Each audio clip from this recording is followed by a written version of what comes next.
Hey guys, welcome back to Nanny's Recipes. Today we got a recipe for traditional Kerala fish curry, and for this fish curry we're going to use a traditional ingredient which is known as the Kerala Tamarind. It's a special type of tamarind. It's also known as Garcinia Cambogia.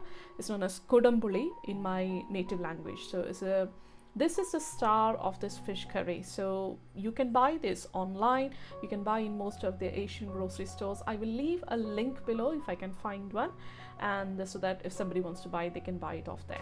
Now I will show you what we do with this. So we have to soak this salmon. So before that, you've got to wash it well, and after that you've got to add a bit of salt. So I'm adding about a teaspoon or half a teaspoon of salt, and then we're going to add hot water and let the tamarind soak. Now here I've got my earthen vessel, which is what I use to make this fish curry normally, and to this we're going to add 2 tablespoons of coconut oil.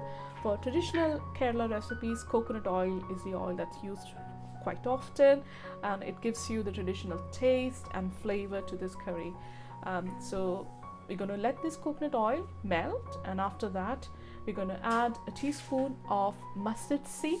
And once the mustard seeds start splitting like this, you're going to add half a teaspoon of fenugreek seed and a tablespoon of ginger and garlic each. So we're going to saute this ginger and garlic mixture, and while we do that, I'm going to introduce to another star of this recipe, which is the curry leaves. So we got some fresh curry leaves. We're going to add them to this recipe as well. I'm going to saute all of this now on a medium heat until the ginger and garlic become slightly brown in color. You don't want to burn any of the spices, because if you burn the spices, you're gonna see the taste of this curry change completely. So be careful with the heat. If you're in doubt, just turn it down to a slow medium. So here we are. We can see it's browned nicely. Now we're going to add the spice mixture. So the only 2 spices that we need for this is Kashmiri chilli powder. Got 2 teaspoons of that and half a teaspoon of turmeric. Now I mix it with a little bit of water, and we're going to add this. I'm going to saute this along with the ginger and garlic we already got. Now adding a bit of water to the spice mix prevents it from burning, because in the earthen vessels they retain heat very quickly. So you've got to make sure the heat is very low, and you add the mixture, and you're going to saute this now for about a minute or 2, not more than that. You don't want to burn any of the spices, because it'll completely spoil your fish curry. So you can see the oil is separating on the sides, and now we're going to add the tamarind water, which was soaking along with the tamarind. So we're going to add all of it in there, give it a good mix. Now we have to bring this mix to a boil.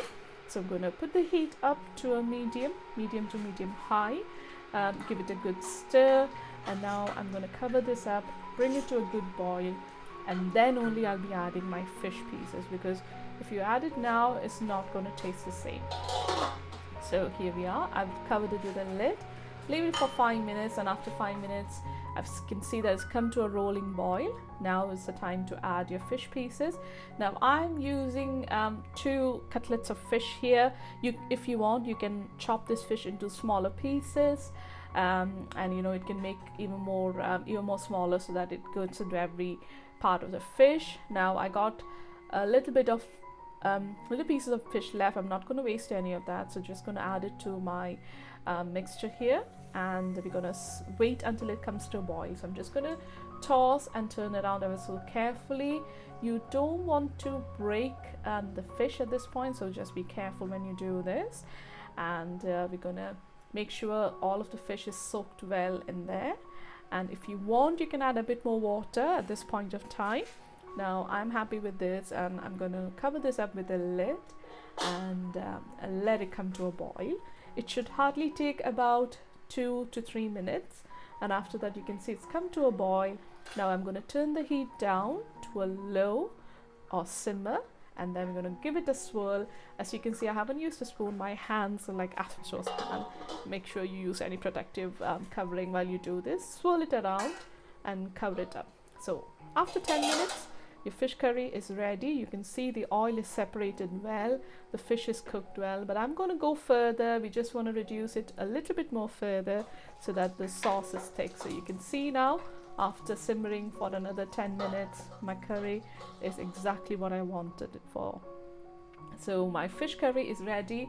I pair this fish curry with some tapioca. It's basically like a mashed tapioca recipe, which I can put it up later as well.